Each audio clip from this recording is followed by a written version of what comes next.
Life is full of near misses. The job you got passed over for that forced you to start your now wildly successful business. That time you missed your flight but ended up meeting your future spouse. When the store's all out of vegetables, so you have to have a candy bar for dinner instead. Hashtag no regrets. Today we're going to talk about a woman whose creations arguably have changed millions of lives, who nearly ended up working with pickle juice and mayonnaise instead. Let me introduce you to Gertrude Elion, the drug hunter who almost never even made it to the lab bench.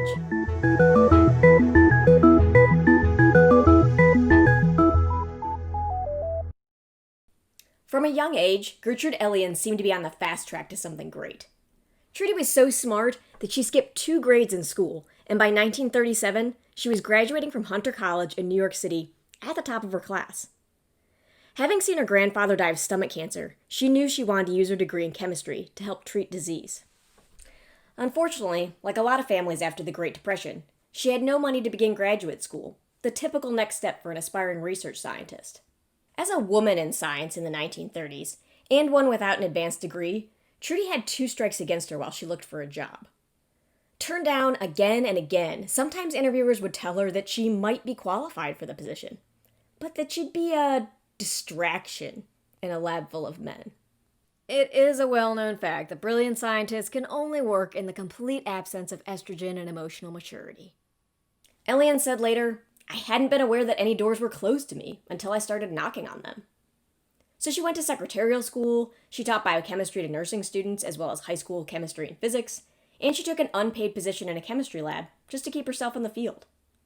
She finally was able to save up enough to attend graduate school, where she was the only woman in her class. But when she got her master's in chemistry in 1941, employers were quite a bit more welcoming than they had been just a few years before. With many men going off to war, suddenly female scientists were sufficiently qualified for positions in their field. And amazingly, even in the face of adversity, the male scientists managed to overcome all that distraction and get good work done too. For someone who wanted to create groundbreaking medicine, Trudy's first job as a chemist was probably a bit underwhelming.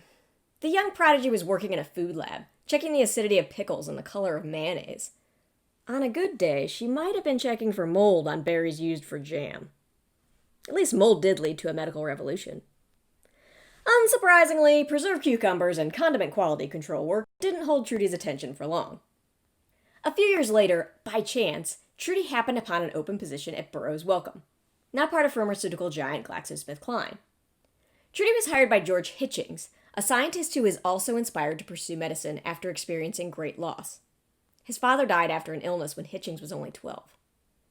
Hitchings just happened to be the interviewer on duty the day that Trudy turned up out of the blue, as she puts it, and he happened to be a scientist who neither cared about the gender of his colleagues nor the fact that Trudy didn't have a doctorate in her field. He saw something in her, and, fueled by a shared dedication to relieving suffering, Hitchings and Elion would go on to become one of the greatest partnerships in the history of pharmaceuticals.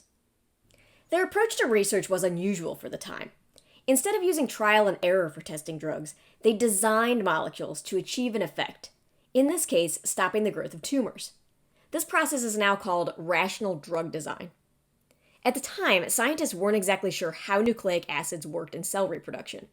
This was a decade before Watson and Crick's DNA double helix revelation, but knew they played an important role, and that a chemical called a purine was a key part of nucleic acids. Hitchings and Elion figured if they could create synthetic, non-functional purines, they could trick cancer cells into incorporating their fake purines into its DNA. But because they were non-functional, the fake purines would keep the cancer cells from reproducing. Elion and Hitchings called these molecules rubber donuts. It's like if you're on a bakery assembly line cranking out cakes, and instead of handing you an egg, I trick you by handing you an egg-shaped rock. No take backsies! Try as you might, you're not making an edible cake from that rock, and your assembly line is going to grind to a halt. Sweetie, did you read the package directions on this?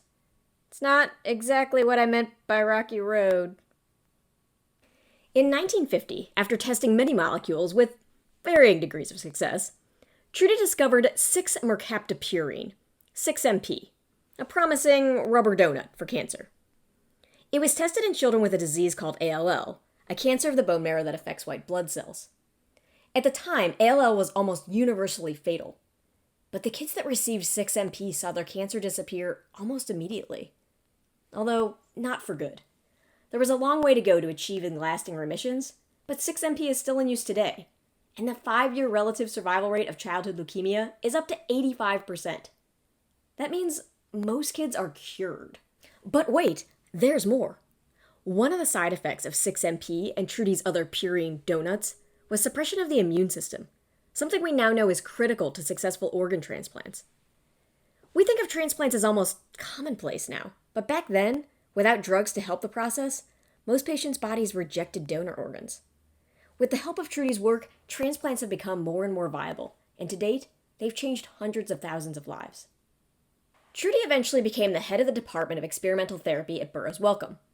Following that, even in her retirement, Trudy was passionate about teaching other scientists, especially young women. Her work in antiviral drugs paved the way for her colleagues and proteges to develop AZT, critical in the treatment of HIV. In addition to all that, Hitchings, Elion, and their team created treatments for malaria, gout, meningitis, and many other ailments. Today, 45 patents for life-saving drugs have Gertrude Elion's name on them. In addition to numerous other honors, Elion was the first woman inducted into the National Inventors Hall of Fame. In 1988, Hitchings, Elion, and another researcher, Sir James Black, shared the Nobel Prize in Medicine for their novel approach to drug development. She was the only woman to receive a Nobel that year, and she's one of the few winners without a doctoral degree, though she had received at least 10 honorary doctorates by the end of her life. And you know what? Those job interviewers back in the 1930s had been right about one thing. At the Nobel ceremonies, in a room full of men in staid black tuxedos, Trudy was a distraction. Standing out in blue chiffon, tapping her foot to the chamber orchestra. That night, and now, she was unprecedented in the science community. Thank you for joining me today. To go even further down an internet rabbit hole on Gertrude Elion, George Hitchings, rational drug design, or anything else we talked about today, check out the links below. Egg. Egg.